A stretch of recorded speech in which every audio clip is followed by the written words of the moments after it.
Om Namo Bhagavate Vasudevaya.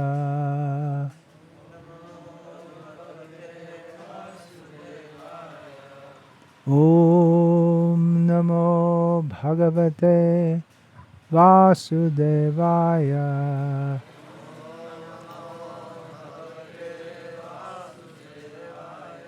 Om Namo Bhagavate Vasudevaya.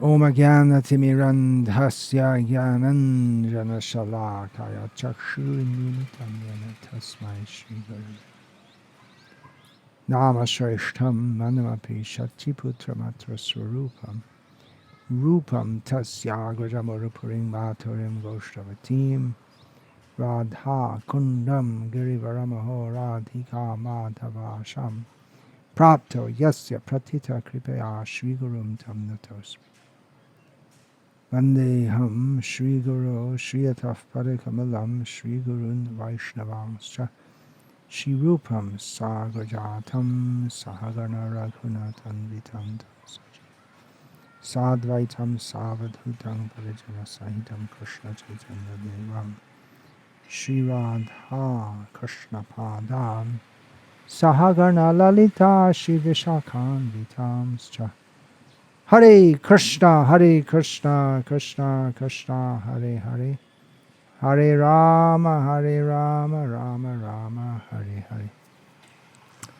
Continuing the 24 examples, the 24 gurus described by the avadhut, which means the saintly person who's beyond the platform of having to follow the rules and regulations required for aspiring transcendentalists, a self-realized person who chooses not to follow the rules and regulations strictly. So there's in Avadhut's instructions to Prahlad Maharaj as recorded in the 11th canto of Srimad Bhagavatam and related by Lord Krishna to Uddhava. As you may have noticed, these examples, they're not directly about Krishna consciousness. They're not about devotion per se. They're more about detachment from this world. Examples of how we can be detached from this world and live like that. No, there's just the theoretical understanding of it and practically how we are to live like that. Just like, for instance, the mountain is solid and steady, so we should be solid and steady, fixed in transcendence. So these instructions, they apply to devotees and to non-devotee transcendentalists also, as is also true of probably most of the instructions in Bhagavad Gita are applicable both to non-devotee. Actually, they're applicable to everyone, but some are specifically for devotees, and others are suitable for even non-devotee transcendentalists. Many instructions are about non-attachment, working according to one's duty. So let's go on with the next one. The next one is a negative example, something we can learn by observing something. We can learn what not to do. To not emulate this. We should be like the earth in tolerance, or we should aspire to be like that. We should not be like the pigeon. There is a specific story told here. It was a model love story, but there was a violent twist at the end, and it was an unhappy ending. In Sanskrit dramaturgy, there is a sutra or an instruction, an aphorism, madhurena samapyat. Whatever else happens before, during the drama, it should end sweetly. Let it end sweetly. But actual life is not like that. People, they may like to go to dramas to get some reassurance that actually life is good despite everything. But life in this material world means suffering. When we say this, people say that we're being pessimistic. Yeah? Pessimistic is realistic. However good things might seem to be, we have to die. We have to get born again to suffer again. Until we become detached from the idea of trying to enjoy in this material world and transfer our attachment to Krishna. So the example of the pigeon, this is a story told in some detail by Lord Krishna. I'll just summarize it. There was Mr. Pigeon and Mrs. Pigeon. Their name is not given. They probably didn't have names. Pigeons, they're in the wild, and pigeons in the wild don't have names. If the domesticated pigeons may have names. There are not many domesticated pigeons these days. There used to be pigeon racing. In Hindi, that's called kabutarabaji. If you know that, kabutarabaji, keeping pigeons for racing. Mumbai mein hote abhi tak nahi. Finished. It used to be some kind of sport that people got some pleasure in. So they're wild pigeons. So we'll call them for the Mr. Pigeon and Mrs. Pigeon, and they loved each other. Mr. Pigeon and Mrs. Pigeon, they built a nice nest. Actually, pigeons, they don't build much of a nest. They just find some ledge or something and put a few sticks, and that's it. Anyway, for the sake of the story, we'll butter it up a bit. They built a nice nest, and then Mrs. Pigeon had her first pregnancy, and Mr. Pigeon would go out and bring all kinds of nice things, nuts and worms and all kinds of things for Mrs. Pigeon to eat as she got more and more pregnant, and they were in bliss. They were just loving each other like anything. And when the eggs popped out of Mrs. Pigeon's uterus, I think, or whatever, her womb, then they became more blissful. And when the eggs hatched and the little pigeons were there, their happiness knew no bounds. What a beautiful love story. How nice. They're so much in love. Mr. Pigeon works hard to bring back nice food for Mrs. Pigeon. Then the eggs hatch and they have little chicks. And then Mr. Pigeon and Mrs. Pigeon, they work hard throughout the day, going out. They both go out to find all delicacies for the little chicks to eat, and their happiness reaches its limit. They couldn't imagine such happiness as coming back with some squirming worm in their mouth to drop in the beak of the chicks who are with their mouths up and squawking. And when the pigeons drop the food into the chick's mouth, they feel fully satisfied. So this goes on for some time, and the little chicks get a little bigger, so they get to the extent where they can flutter down to the ground and take little Wright brothers attempts at flying just a little bit up and then down again. They're just on the verge of becoming full-fledged pigeons when one day, when Mr. and Mrs. Pigeon are both away foraging for food, tragedy strikes. A hunter, cruel hunter, one of those nasty men, one of the human species, comes and sets his net and captures all the little baby pigeons in his net. What can be done? Mrs. Pigeon comes back. She's the next one who comes before Mr. Pigeon. And she, understanding what has happened, squawks around the net as if to plea with the hunter. But the hunter's thinking how to capture her, and he does also. So she is in the net, and all the baby pigeons are in the net. And the hunter knows very well if there are baby pigeons and there's a mother pigeon, there's got to be a father pigeon too. So he waits around, and the father pigeon comes back. He's flying back thinking, oh, how wonderful life is. My darling wife, my darling children, I'm bringing another worm for them to eat. God is good.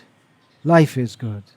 Everything's so wonderful. Then he comes back and sees that his wife and his children are all caught in the net. So he lands on the branch of the tree and starts thinking, what to do, what to do, what to do. He realizes he's hopeless. There's nothing he can do. The hunter is merciless and will not let his family members go. He's completely incapable of protecting them. So thinking like this, he thinks, what is the purpose of living on? My whole life was this family. So he swoons and allows himself to fall into the net, and the hunter, feeling very satisfied, takes them all home to his wife. Just like the pigeons were bringing worms for their children to eat, so the hunter has brought a family of pigeons for his family to eat. So the moral of the story that the Avathoot teaches is, don't be excessively attached. Family life is there. It's part of human life. We can't be totally against family life. Every one of us were born due to the mating of a male and a female, which should be done in civilized society within family life. But don't be excessively attached. Understand that death is going to take us away. However much we love our family, we're all going to be separated by death. So don't be inordinately attached. When Srila Prabhupada told this story, he gave it a different ending. Are you allowed to do that? Change the Shastra? Well, Prabhupada can do it. He changed it. He said the male pigeon came back. He saw that his family members were all caught in the net, and he thought, oh, now I've got nothing left. My material life is left. I'll take sannyas. So that's the intelligent version. What can be done? So don't be overly attached. One should be responsible, but don't be overly attached. How many families have we been born in?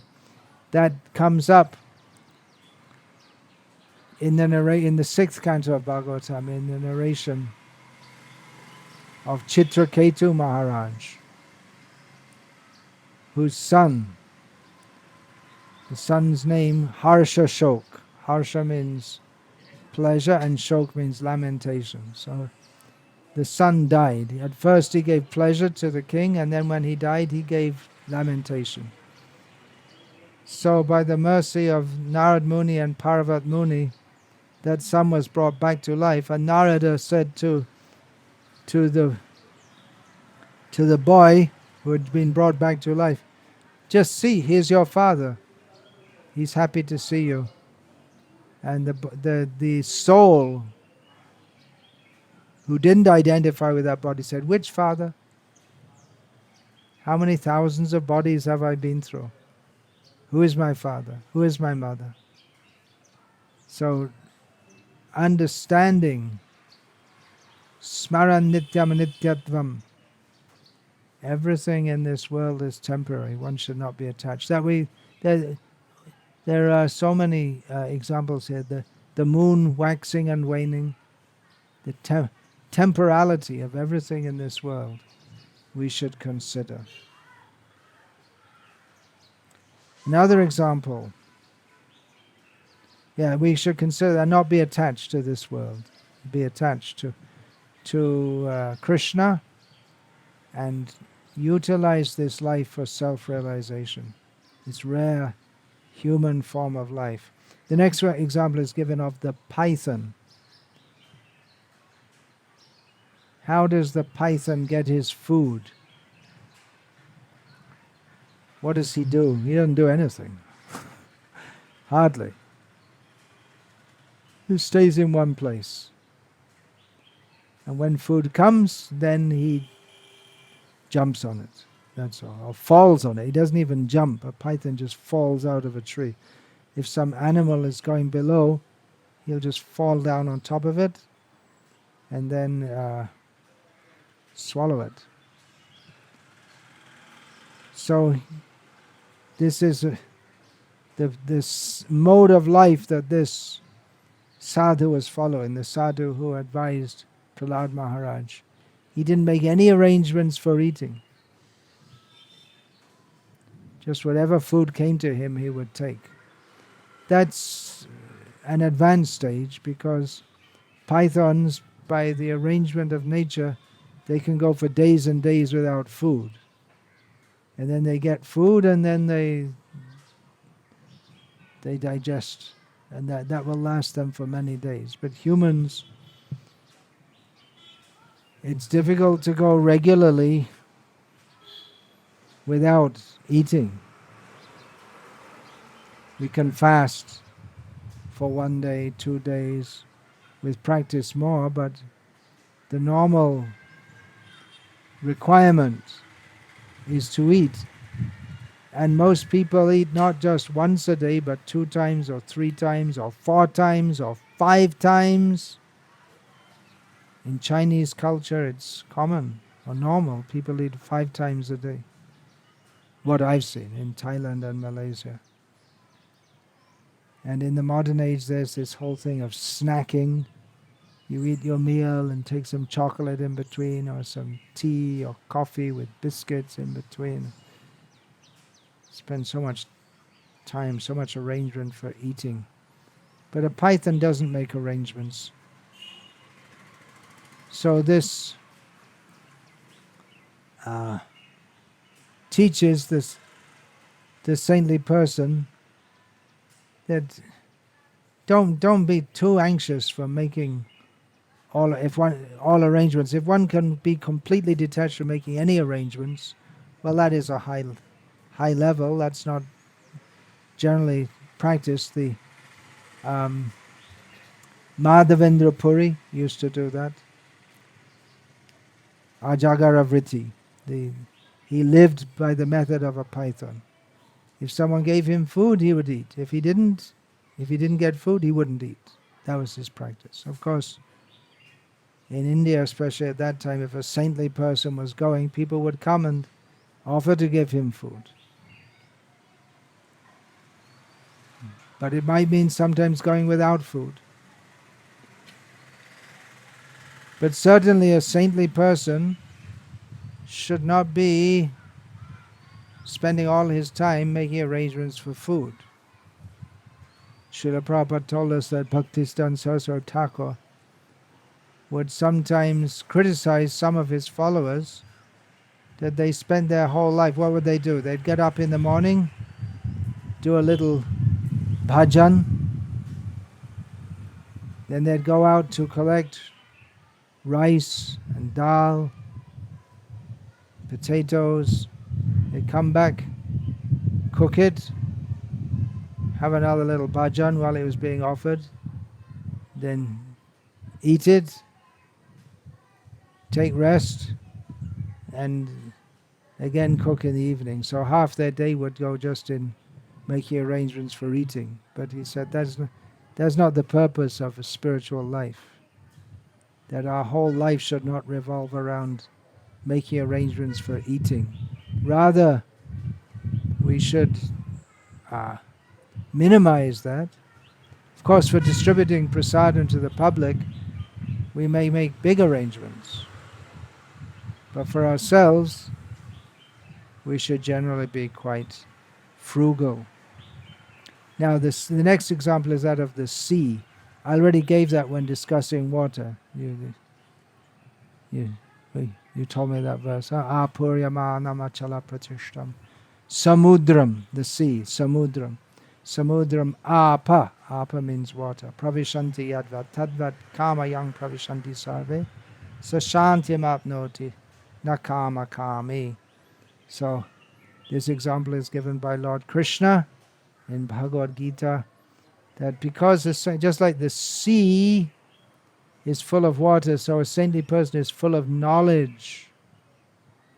He doesn't become disturbed. Even though so many material desires or so many material provocations may enter his mind, or just like big rivers enter the sea, he's not disturbed. The next example is given of the moth. This is compared to a man. Well, first of all, what's the example of the moth? The moth enters the flame, being attracted. Somehow the moth, some kind of insects, flying insects, small moths, they become so attracted by fire that they fly right into it. And then what happens? They're burned. So due to attraction, by seeing, they're burned. So in the same way, a person becomes attracted. A man becomes attracted by the beautiful face of a woman, or the beautiful form of the woman, or the charms of a woman. He becomes attracted and is destroyed.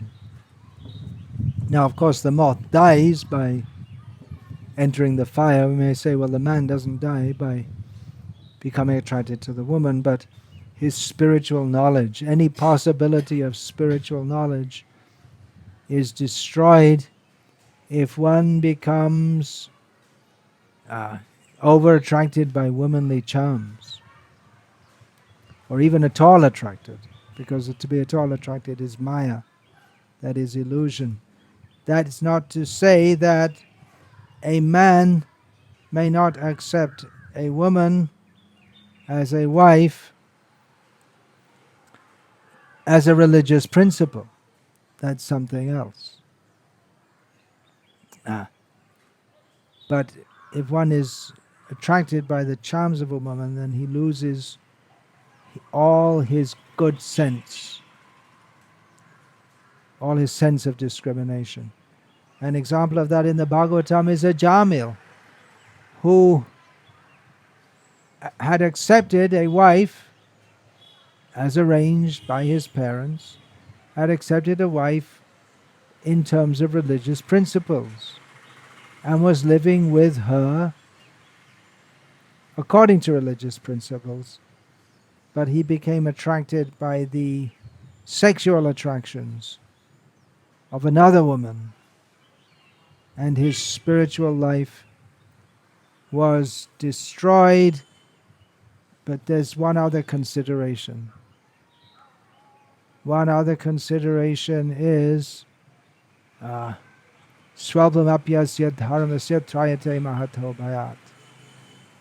That because he had developed some Krishna consciousness, Krishna ultimately protected him.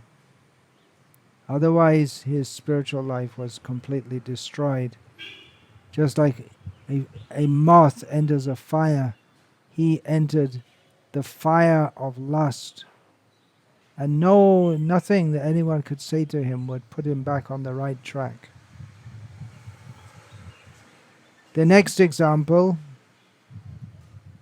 is that of the honeybee. Does anyone know the word in Sanskrit for honeybee? Madhumakshika is one word, or madhukar. Madhukar means one who makes honey, so honeybee. And you've heard of madhukari, begging a little food from each house, just to maintain the body. So the example of the python's been given, who doesn't make any arrangement for food.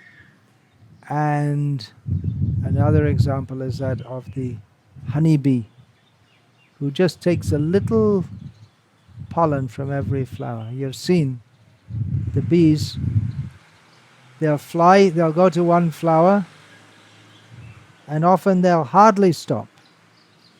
They'll just alight for a second, and then again on to the next one. They just take a little pollen from each flower. So in this way, a saintly person, he may go to several houses. The rule in Vraja, the greater Vrindavan area, is that someone begging like this, they may go to 7 houses, that's all. And if before going to 7 houses they get enough, they stop. And generally people won't give very much. They'll give maybe 1 chapati with a little sabji like that. They won't give very much. So in this way they don't become a burden on the householders. The householders want to support the renowned saintly people, but at the same time they have their own limitations, so they just give a little. So in this way, the saintly person may support his body or get enough food for his body. Another analogy can be drawn from this.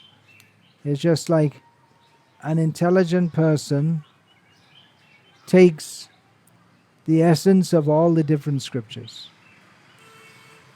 And that's actually been done for us by the Goswamis of Vrindavan. Nana Shastra Vicharanaika Nipuno Sadharma Samsthapako.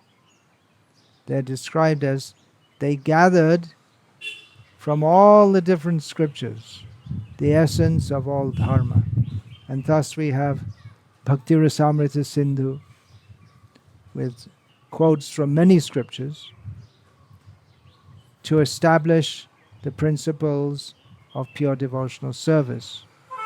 Jiva Goswami's Sandarbhas, of course they mostly derive their teachings from Srimad Bhagavatam, but from a very wide range. And you'll find in Chaitanya Charitamrita quotes from so many different scriptures to support all the points that are made. Maybe even from scriptures which are not directly devotional. But if there's some point which is made there which supports devotion, in that particular instance it may be taken. From Padma Purana, we have many important quotes. But not that we study the Padma Purana in general. Most followers of Chaitanya Mahaprabhu won't make a deep study of Padma Purana, because it's not all directly focused on pure devotional. So take the essence of all different scriptures. But anyway, our acharyas have already done that for us. They already made the honey, so we can just take it. Bhakti Rasamrita, honey nectar. Another important point about the honeybee, don't collect too much. There's another example coming up just shortly about that. Don't collect too much.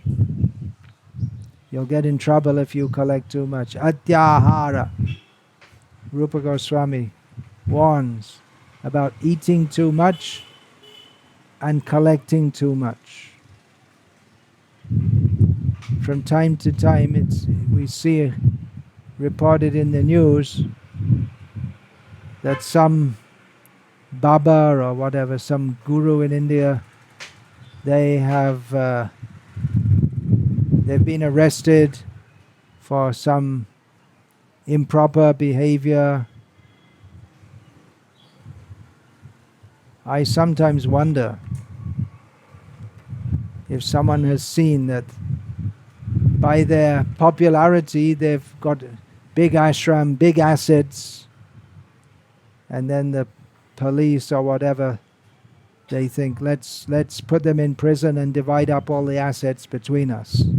I suspect this may be going on in some cases.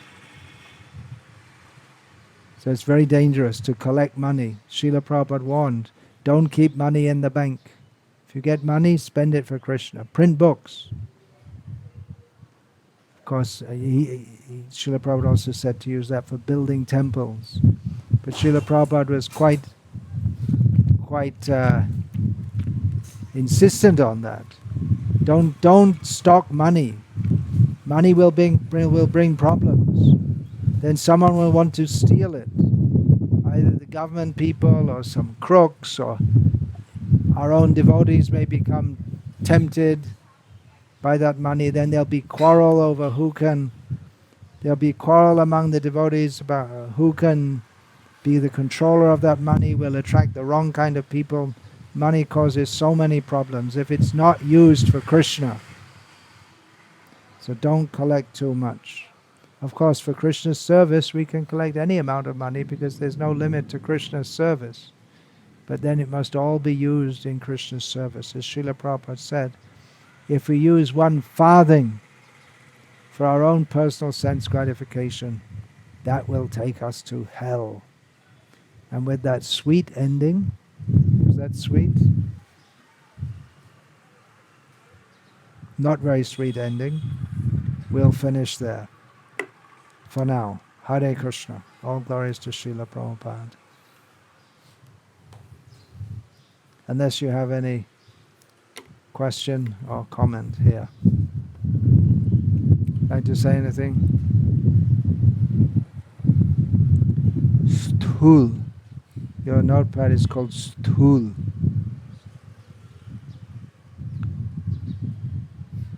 Means fat or gross, right?